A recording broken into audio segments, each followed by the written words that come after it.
요즘 정부 지원 사업 준비하시는 대표님들 많으신데, 그중에서 제도전 성공 패키지가 예비 창업 패키지보다 쉽다라는 얘기를 하시는 대표님들이 계세요. 이 제도전 성공 패키지가 뭐냐면, 성실한 실패 경험과 우수한 아이템을 바탕으로 성장 가능성이 높은 예비 혹은 재창업 기업을 발굴하고 패키지 형태로 재창업을 지원해주는 사업을 이야기합니다. 그러면 왜 제도전 성공 패키지가 쉽다고 얘기하는 거냐면 제도전 성공 패키지의 평균 경쟁률이 9대 1이에요. 그런데 예비 창업 패키지의 경쟁률이 15대 1입니다. 이 두 가지 숫자만 놓고 단순하게 비교했을 때 제도전 성공 패키지가 더 쉽다라고 이야기를 하시는 건데 진짜 그런가요? 이게 모수만 생각하면 그럴 수 있는데요. 그러니까 모수가 작으니까 경쟁률이 좀 낮고, 모수가 높으면 경쟁이 좀 치열하겠다. 이렇게 생각할 수가 있는데, 사실은 이 지원하는 참가자들의 어떤 퀄리티를 좀 봐야죠. 예를 들면, 기존의 창업 패키지 같은 경우는 창업을 아직 시작하지 않았거나, 이제 창업을 막 시작한 초기 창업자들을 대상으로 하기 때문에, 사업에 대한 어떤 경험이 다소 조금 부족할 수 있는 경우들이 많아요. 그렇기 때문에 어떻게 보면 그 사업 계획서의 퀄리티라든지 사업 경험이라든지 이런 부분들이 조금 부족하고 그들끼리의 경쟁이기 때문에 모수는 이렇게 크지만 어, 다소 그 경쟁의 퀄리티는 조금 낮은 경향들이 좀 있고 공무원 시험이랑 비슷한 거죠. 어, 음, 그리고 대도전 성공 패키지 같은 경우 보면 저희가 경험적으로 봤을 때 이 경쟁률은 좀 낮지만 실제로 이걸 지원하는 사람들의 풀이 되게 다르잖아요. 기존 창업 패키지에 비해서.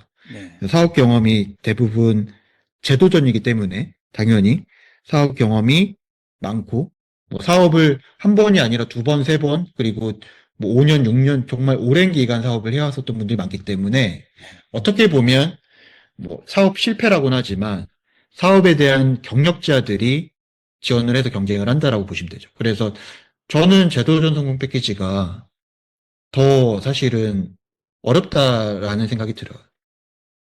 맞습니다. 실제로는 제도전 성공 패키지가 훨씬 더 어렵고, 이 제도전 성공 패키지를 지원하시는 분들 중에 특히나 중장년 분들을 더 어렵게 만드는 사항이 하나 있습니다. 다음 페이지 보시면 이 선정 규모 아래에 조그만한 글씨로 나와 있는데 전체 지원 대상자 중에 청년을 40% 내외로 우선 선정하겠다라는 항목이 있어요. 중장년 분들은 전체 선정 규모에서 40%를 빼고 60% 안에서 경쟁을 하셔야 되는 거거든요. 이게 청년분들이 이 제도전 성공 패키지에 워낙 지원을 안 하다 보니까 청년분들의 참여 비중을 높이려고 우선 선정이라는 40%라는 이 퍼센테이지를 배정을 한 건데 이게 과연 맞는 건가요? 실제로 우리가 그 정책 사업의 목적을 보면 사실은 구분을 해서 뭔가 누군가에게 우선순위를 주고 이렇게 한다라는 게 저는 이제 바람직하지는 않다라고 봐요.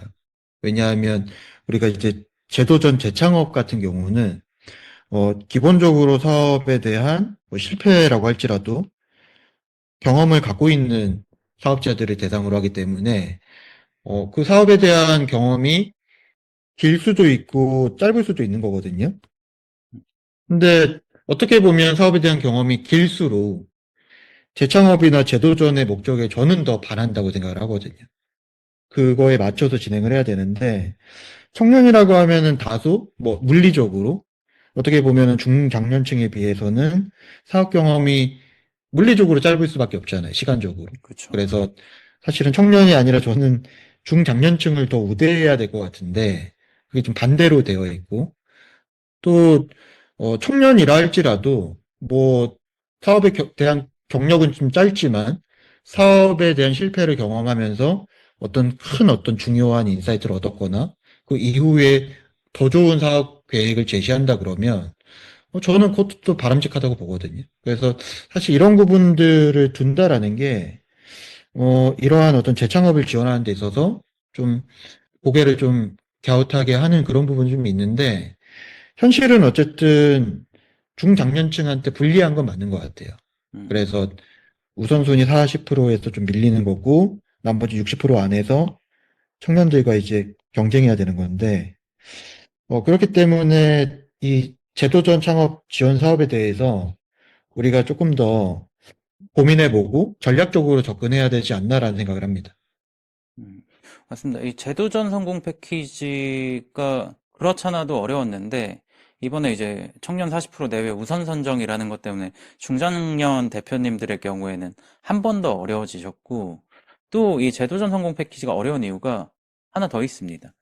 다음 장을 한번 보시면 제도전 성공 패키지 사업계획서 목차인데 뭐 흔히 보신 다른 정부 지원 사업의 사업계획서 목차랑 크게 다르지 않습니다. 네 가지 항목, PSST 항목이 그대로 있고요. 세부 항목을 보시면 세부 항목 또한 다른 지원 사업 사업계획서랑 다른 점이 크게 없습니다.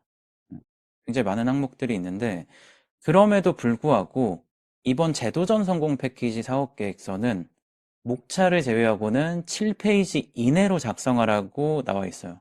보통 뭐 7페이지 내외라고 많이 써져 있었는데 이번에는 7페이지 이내로 딱 제한해 놨습니다. 다른 지원 사업들은 전부 다 15페이지 이내잖아요. 근데 압도적으로 적은 절반 이하인 7페이지로 나와 있는 게 어떤 대표님들은 이렇게 얘기하세요. 7페이지 이내면 더 쉬워졌다라고 이야기를 하시는데 진짜 쉬워진 건가요? 어, 단순하게 생각하면은 이제 말씀하신 것처럼 쉬워졌죠. 왜냐하면 기존에 뭐 15페이지까지 써야 됐던 거를 7페이지면 되니까 음, 사실은 작성하는 양이 많이 줄었고 그렇기 때문에 뭐 시간 소요도 좀 줄어들지 않겠느냐라는 건데 근데 이제 우리가 놓치면 안 되는 부분이 뭐냐면 상대평가라는 거죠. 네, 제가 항상 정부 지원 사업이나 정책 사업의 사업 계획서, 투자도 마찬가지지만 그런 사업 계획서들을 얘기할 때 보면 그 사업 계획서를 작성하는 게 이제 우리가 참고하고자 하는 게 아니라 사업에 대한 평가를 받기 위함이잖아요. 네. 그래서 사업계획서가 유독 어려운 거죠. 네, 그래서 우리가 이 재창업 지원에서도 이 사업 계획서를 작성해야 되는 이유가 평가를 좋게 받기 위함인데 모두가 7페이지 이내로 쓴다라는 거죠. 그렇기 때문에 글을 쓰는 양이 줄어드는 건 맞지만 시간이 줄어든다라고 보기는 조금 어려워요. 왜냐하면 그 7페이지를 사실은 이 상대평가를 잘 받아야 되잖아요. 그렇기 때문에 고민을 하는 어떤 시간들이 더 많아질 수 있는데 이전에 말씀하신 것처럼 이 네 개 영역을 써야 되는 이 항목들은 그대로거든요. 네, 맞아요. 근데 페이지는 줄어들었기 때문에 어, 어떻게 보면은 한정된 양 안에서 알차게 그 내용을 잘 담아서 설득을 해야 되는데 음, 그게 사실은 쉽지는 않습니다.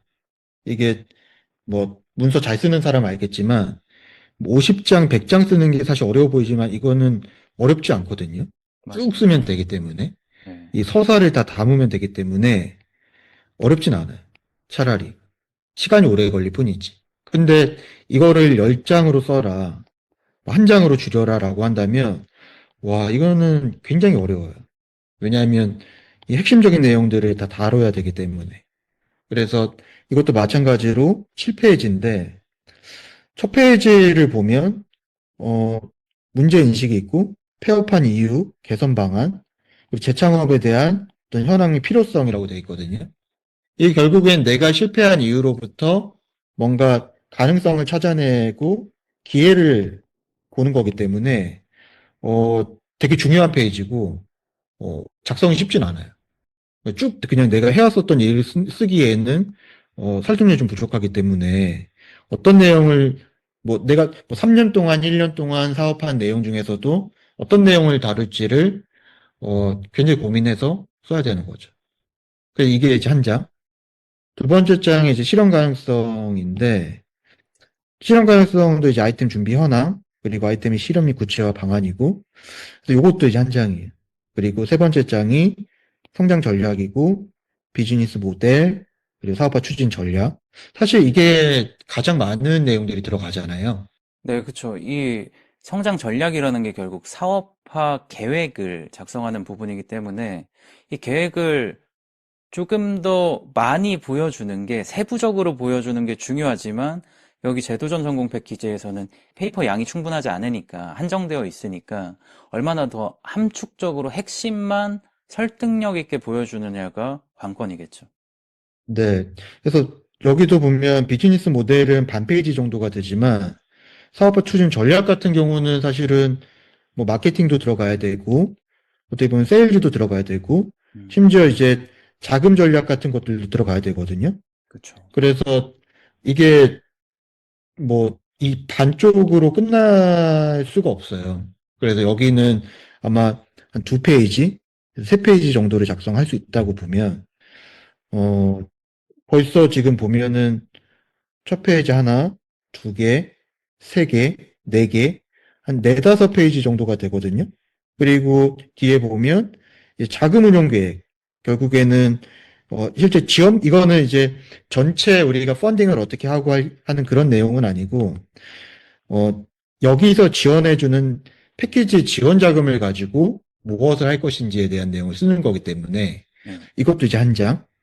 그리고 마지막으로 이 팀 구성에 대한 사업자나 조직에 대한 얘기들을 다루고 이렇게 끝나거든요. 그러면 아까 이제 네다섯 페이지에서 다섯 페이지, 여섯 페이지, 6, 7페이지 정도로 구성이 되거든요. 그래서 거의 그 7페이지 이내라는 제한선까지는 왔고, 근데 많은 내용을 보시다시피 넣을 수가 없어요. 그래서 이게 뭐 사업계획서 내용을 그냥 채운다고 완성되는 게 아니잖아요. 결국은 그쵸. 평가를 잘 받아야 되기 때문에 어떤 내용을 넣을지가 되게 고민스러운 점들이 많고, 저는 15페이지를 쓰는 것보다 난이도가 더 높다라는 생각이 들어요.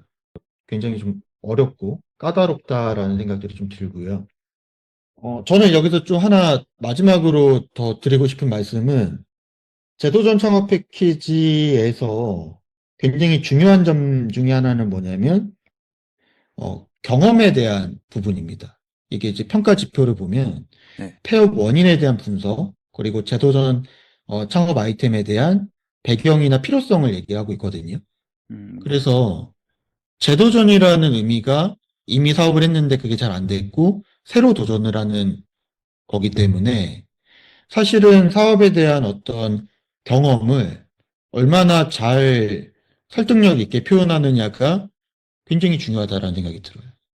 음, 그래서 중장년층은 어떻게 보면 청년이라든지 다른 계층에 비해서 물리적으로 나이가 좀 있잖아요. 그래서 사업 경험들이 있을 수 있고 사업이 아니더라도 연장해서 그런 직업 경력이나 그래도 사회 경력들이 있을 수 있기 때문에 사업과 연결할 수 있는 그런 내용들을 최대한 끌고 와서 내가 갖고 있는 인사이트나 내가 본 어떤 사업적인 기회들을 경험에 빗대어서 잘 설명하는 것들이 중요하겠죠.